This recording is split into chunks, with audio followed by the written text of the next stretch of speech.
अस्सलामुअलैकुम क्लास। आज हमने पढ़ना है प्रोटीन का ही next part, how polypeptides form. Polypeptide के बारे में आप जानते हैं, poly means many and peptide का जो वर्ड हम यहाँ पे लेते हैं ये प्रोटीन से मुराद लेते हैं, ना कि पेप्टाइड बॉन्ड से मुराद। पेप्टाइड का वर्ड पॉलीपेप्टाइड में प्रोटीन के लिए आया है। तो पॉलीपेप्टाइड जिसमें बहुत सारे जो हैं अमाइनो एसिड्स प्रेजेंट हों, ऐसी प्रोटीन जिसमें नंबर ऑफ़ अमाइनो एसिड्स जो क्या हैं बहुत ज़्यादा हैं। किस तरह बनते हैं? Form by joining many amino acids in the form of chain. Chain की फॉर्म में जब ये अमाइनो एसिड्स ज्वाइन हो जाएंगे तो पॉलीपेप्टाइड बनाएंगे। तो हमने ये तो देख लिया कि 2 अमाइनो एसिड मिलते हैं तो डाइपेप्टाइड बनता है, 3 मिलते हैं तो ट्राईपेप्टाइड बनता है। 3 से ज़्यादा जब ज्वाइन होंगे अमाइनो एसिड्स तो उसको हम पॉलीपेप्टाइड कहेंगे। तो पहले हम देख लेते हैं, let's see joining of 2 amino acid. अब 2 अमाइनो एसिड जब जुड़ेंगे आपस में तो एक पेप्टाइड बॉन्ड उनके दरमियान प्रेजेंट होता है। ये बात आपने हमेशा याद रखनी है। इसको हम स्ट्रक्चरली यहाँ पे देख भी लेते हैं। अब ये एक अमाइनो एसिड हमारे पास प्रेजेंट है, कि दूसरा अमाइनो एसिड प्रेजेंट है, ये ग्लाइसिन है। ग्लाइसिन में आर अल्काइल ग्रुप या वेरिएबल ग्रुप में हाइड्रोजन प्रेजेंट होता है, ये हाइड्रोजन मैंने लगाया हुआ है। और एलानिन में जो है हमारे पास आर अल्काइल ग्रुप या वेरिएबल ग्रुप में मिथाइल ग्रुप प्रेजेंट होता है, तो वो एलानिन अमाइनो एसिड बन जाता है। तो ये है हमारे पास अमाइनो ग्रुप और ये इसका कार्बोक्सिल ग्रुप COOH। इसको मैंने खोल कर यहाँ पे लिख दिया है क्योंकि जब बॉन्ड्स बनेंगे तो हमें इसको खोल के लिखना होता है, इसलिए मैंने पहले ही यहाँ पे आपको खोल के दिखा दिया। ये देखें, ये सेकंड एलानिन का अमाइनो ग्रुप और ये कार्बोक्सिल ग्रुप। अब जब भी पेप्टाइड बॉन्ड बनता है, 2 अमाइनो एसिड जुड़ते हैं, तो यहाँ पहले अमाइनो एसिड का के कार्बोक्सिल का OH और दूसरे अमाइनो एसिड के अमाइनो ग्रुप का हाइड्रोजन आपस में मिल जाते हैं तो क्या बनेगा? एक वाटर का मॉलिक्यूल बनता है। ये H और ये OH, H2O, यही है वाटर का मॉलिक्यूल निकलेगा। और बाकी C डबल बॉन्ड O एक अमाइनो एसिड का और दूसरे का NH बॉन्ड के दरमियान आपस में बॉन्ड बन जाता है, उसी को पेप्टाइड बॉन्ड कहते हैं। CN bond is also called peptide bond. ये अब यहाँ पे देखें, ये हमारे पास ग्लाइसिन और ये एलानिन के दरमियान ये इस तरह से बॉन्ड बन गया। इस कार्बन के साथ इस ग्लाइसिन, ये है एक ग्लाइसिन जो था हमारे पास का OH बॉन्ड निकल के वाटर में चला गया और अमाइनो ग्रुप का एक H उस OH के साथ कंबाइन होकर वाटर बन गया। और इन दोनों ने आपस में अपने आप को बैलेंस रखने के लिए जो बॉन्ड बनाया है, ये सारा CN बॉन्ड, ये जिसको मैंने प्रोमिनेंट करके लिखा है, इसी को हम पेप्टाइड बॉन्ड कहते हैं। और ये जो प्रोडक्ट हमारे पास बन गई है, ये है ग्लाइसाइल एलानिन।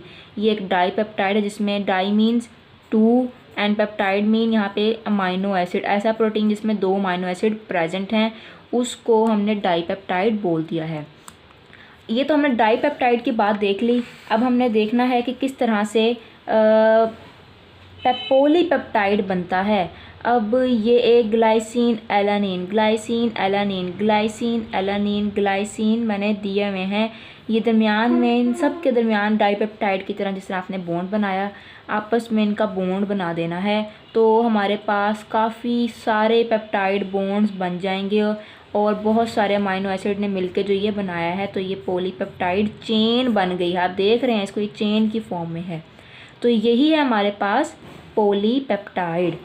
अच्छा, एक हमारी चीज़ प्रोटीन के अंदर रह गई थी, वो है क्लासिफिकेशन ऑफ प्रोटीन को अगर हम देखें तो बहुत ही सिंपल क्लासिफिकेशन है। Proteins are classified into 2 types और groups, fibrous protein and globular protein.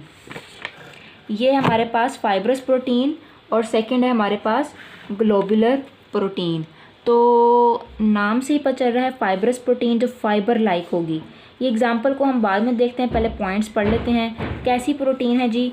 They consist of, ये लिखा हुआ है, दे कंसिस्ट ऑफ 1 और मोर पॉलीपेप्टाइड चेन। एक या उससे थोड़ी सी ज़्यादा पॉलीपेप्टाइड चेन उसमें हो सकती हैं।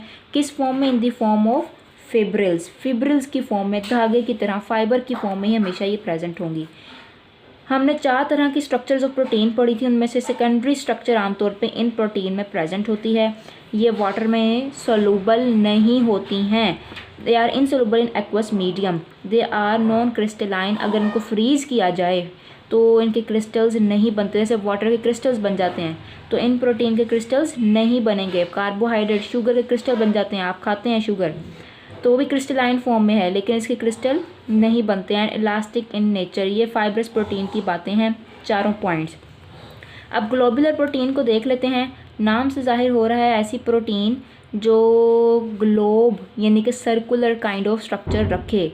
ये लिखा भी हुआ आगे, दे आर स्फेरिकल और एलिप्सॉइड। एलिप्सॉइड इसको कहते हैं एग शेप को, ओवल शेप को, due to multiple foldings of polypeptide chain. इसमें पॉलीपेप्टाइड चेन की बहुत ज़्यादा फोल्डिंग प्रेजेंट होती है, जिस वजह से उसके स्ट्रक्चर जो है सर्कुलर, स्फेरिकल या फिर एलिप्सॉइड हो जाता है। तो इन प्रोटीन में कौन सी स्ट्रक्चर कॉमन होती है? टर्शरी स्ट्रक्चर जो है आमतौर पे इनमें पाई जाती है और ये सॉल्यूबल हैं एक्वस मीडियम में, वाटर में ये सॉल्यूबल हैं। नेक्स्ट हमारे पास लास्ट पॉइंट है, दे कैन बी क्रिस्टलाइज, यानी कि अगर इनको फ्रीज़ किया जाए तो ये क्रिस्टल फॉर्मेशन इनमें हो जाएगी। अच्छा, अब एग्जांपल को देख लेते हैं। फाइब्रस प्रोटीन में सबसे पहले हमारे पास एग्जांपल सिल्क फाइबर की है। ये जो स्पाइडर का सिल्क है ये प्रोटीन इन नेचर है, वो फाइब्रस प्रोटीन है। केराटिन जो हमारे नेल और हेयर में प्रोटीन पाई जाती है। Our hairs are like fibre, so keratin is also a fibrous protein. Fibrin itself ये ब्लड में होती है, ये भी फाइब्रस प्रोटीन है। नेक्स्ट हमारे पास ग्लोबुलर प्रोटीन की एग्जांपल्स हैं, एंजाइम्स, एंटीबॉडीज़, हीमोग्लोबिन, हार्मोन्स। ये चारों जो हैं हमारे पास ये ग्लोबुलर प्रोटीन के एग्जांपल हैं।